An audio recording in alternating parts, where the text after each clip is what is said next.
इजा हेणी मम्मी कही बोजू हेणी पापा आओ दगड़ियों मिल सिखुल उत्तराखंडी भाषा आओ दगड़ियों मिल सिखुल उत्तराखंडी भाषा।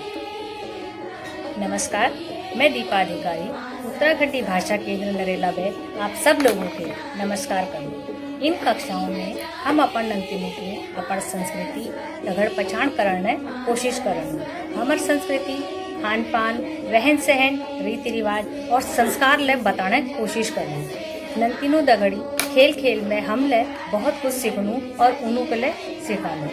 उत्तराखंडी भाषा प्रशिक्षण ने शुरुआत 2012 में आदरणीय विनोद बछेती जी और लोक भाषा साहित्य मंच द्वारा यह मुहिम चल रही। हर साल यू कक्षाओं में बढ़ोतरी होने जामे और हम अंतिम इन कक्षाओं में बढ़ चढ़ में भाग लेंगे।